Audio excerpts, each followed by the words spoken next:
Secretary knows, everybody knows, that's the end. We're going to try to move on to the next person to get you out of here. We talked a little bit about the wall earlier.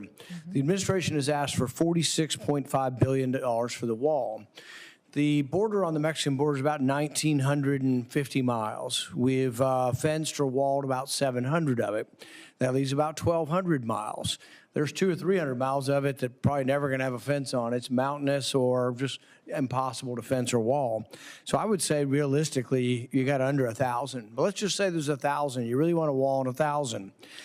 CBP says it's 6.5 million per mile. Your response today was 12 millions per mile. That means $12 billion for 1,000 miles. We're off here by a factor of 3 or 4 with 46 billion. Where's the rest of the 46 billion? The administration says they want 46 billion for a wall. You could pave all of it and still have, 34 billion left over. What's the 34 billion going for? Yeah, Senator, thank you for the question. We do have 702 miles of wall today. 598 of that are steel. The rest of that is temporary, that's in place. Since the president's been in office, over 70 miles has been erected. We have 11 contracts that have gone out and allocated. We also have 5 more that are pending.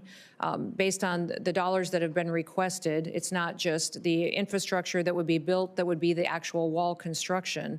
It would be also surveillance equipment. The number's way off. 1,000. You could do 1,000 miles for 12 billion.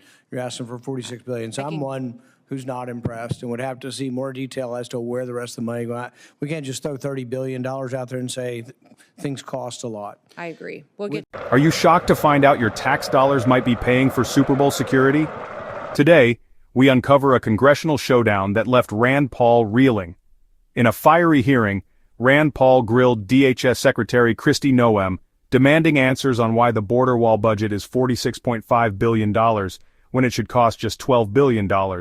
You the specifics on that. With regard to the drones and all the preparatory work that DHS does and the government does for the NFL and for FIFA, does the NFL pay DHS for the work you do?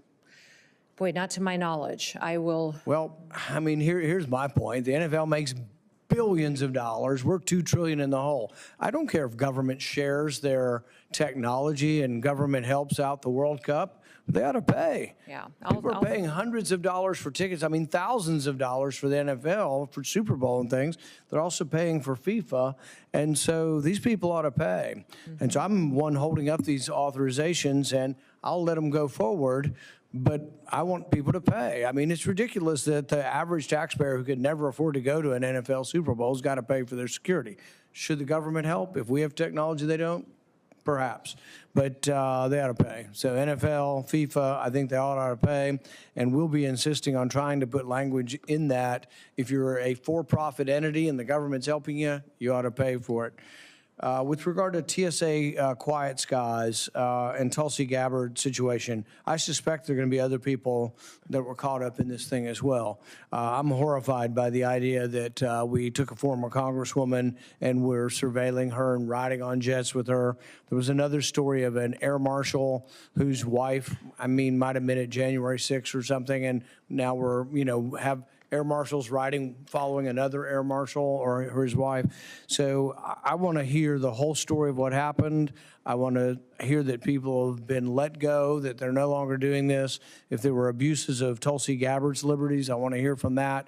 But I want repercussions to come from this. And I think you've said something's coming.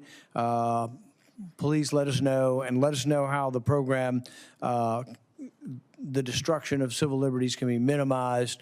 I frankly probably have trouble with the whole program, but let's see if there's some way. But we need significant reform. If it needs legislation, please come to us with that. Thank you for your testimony today. Thank you. Thank you again, Secretary Noem, for being here. Noem argued it covers more than fencing, surveillance, infrastructure, the works. But the sparks really flew when a Democrat senator revealed billions are quietly funding private security for NFL and FIFA events, on your dime, with zero payback from these mega corporations. Paul was stunned. The focus shifted from border walls to government overreach, especially after he exposed the TSA's Quiet Skies program, which surveilled innocent Americans, even a former congresswoman. Now both parties are demanding answers. Should taxpayers foot the bill for billionaire brands? Let us know what you think. Hit like and subscribe for more Capitol Truth.